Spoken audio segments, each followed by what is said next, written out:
लेकिन बिहार को और भी भारत सरकार के कैबिनेट में और भी मंत्री मिलना चाहिए था, क्योंकि बिहार पिछड़ा राज्य है। बिहार के लिए प्रसन्नता का विषय है।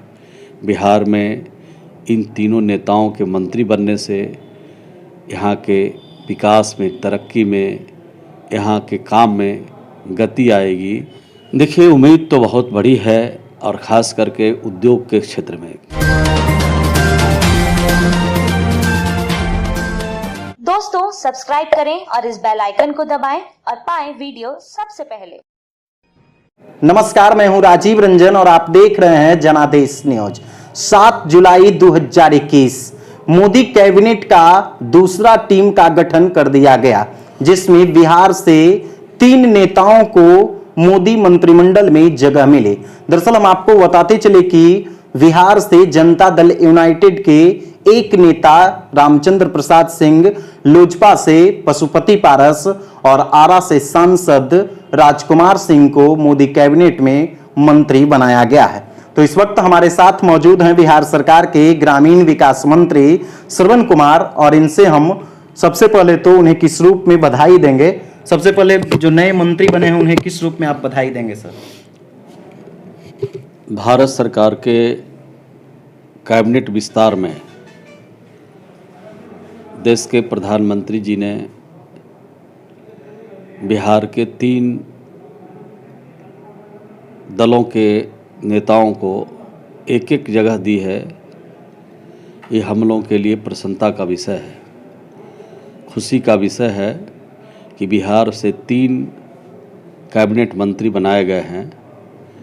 आदरणीय हमारे जनता दल के राष्ट्रीय अध्यक्ष श्री RCP सिंह जी को कैबिनेट मंत्री बनाया गया और इस्पात विभाग का मंत्री बनाया गया। LJP के वरिष्ठ नेता श्री पशुपति पारस जी को भारत सरकार में मंत्री बनाया गया, और राजकुमार सिंह जी जो भाजपा के सांसद हैं आरा से, उनको भी मंत्री बनाया गया। बिहार के लिए प्रसन्नता का विषय है। बिहार में इन तीनों नेताओं के मंत्री बनने से यहाँ के विकास में, तरक्की में, यहाँ के काम में गति आएगी, तेज़ी आएगी, और बिहार और भी तेज़ी के साथ आगे बढ़ेगा, ऐसा मुझे विश्वास है। इसके लिए प्रधानमंत्री जी को और मुख्यमंत्री श्री नीतीश कुमार जी को दिल की गहराइयों से उनके प्रति आभार प्रकट करता हूँ कि ऐसे मौके पर मंत्री बनाए जाने का फैसला उन्होंने लिया। इसके लिए उनके प्रति आभार प्रकट करता हूँ। सर, आप जिस पार्टी से हैं, JDU से, JDU के राष्ट्रीय अध्यक्ष RCP सिंह जी को कैबिनेट में जगह मिली है, केंद्रीय मंत्रिमंडल में उन्हें इस्पात मंत्रालय मिला है, तो क्या उनसे अपेक्षा करते हैं खासकर बिहार के लिए?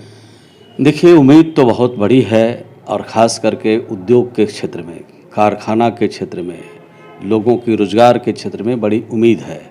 और RCP साहब हमारे जो राष्ट्रीय अध्यक्ष थे, उनका कामकाज बहुत इस दिशा में बहुत बेहतर रहता था, और उन्हें सरकारी महकमे में भी काम करने का अवसर मिला है। तो मैं समझता हूं कि अपने अनुभव का इस्तेमाल करके बिहार में कोई नई स्थिति ज़रूर पैदा करने की कोशिश उनके द्वारा किया जाएगा। सर, जब दूसरी बार मोदी सरकार का गठन हुआ था और उस दौरान मंत्रिमंडल का जब पहली टीम का गठन हुआ था, उसमें भी आपको यानी JDU को एक मंत्री पद दिया जा रहा था, लेकिन प्रारंभिक दौर में आपने उसे स्वीकार नहीं किया। फिर जब सेकेंड बार गठन हुआ मंत्रिमंडल का, तो फिर एक ही मंत्री पद पर क्यों संतोष करना पड़ा? देखिए, हमें पूरी जानकारी इस संदर्भ में नहीं है। ये तो राष्ट्रीय स्तर के हमारे नेताओं के जानकारी की चीज़ें हैं कि कब और किस समय मंत्रिमंडल में शामिल होने का फैसला लेंगे, कब नहीं होंगे, और कौन मंत्री बनेगा। ये तो राष्ट्रीय स्तर के नेता मिल बैठ के फैसला करते हैं, और ये तो राष्ट्रीय अध्यक्ष का जुडिक्शन है, वो राष्ट्रीय स्तर पर फैसला करते हैं। और इस बार वही अधिकृत भी थे कि किनको मंत्री बनाना है, कितने मंत्री बनेंगे, ये सारा चीज़ उन्हीं को तय करने के लिए अधिकार पार्टी के तरफ से दिया गया था। और विशेष तौर पर और हमें कुछ इस संदर्भ में जानकारी नहीं है।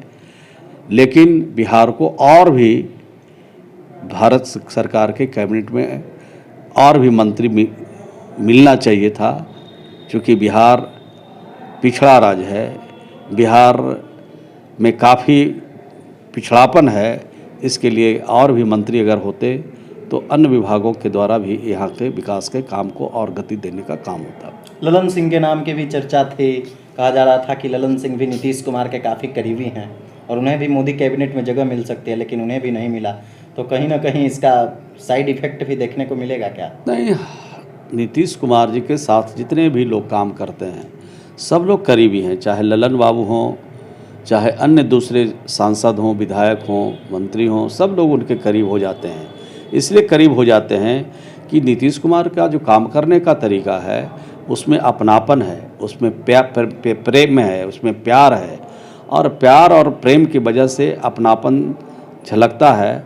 तो मैं समझता हूँ कि पार्टी को जो हिस्सा मिलता है, पार्टी का जो कोटा है, उसके हिसाब से ये तय हुई होगी, बातें तय हुई होगी, तो उसके हिसाब से नाराज़गी होने का किसी को प्रश्न नहीं है।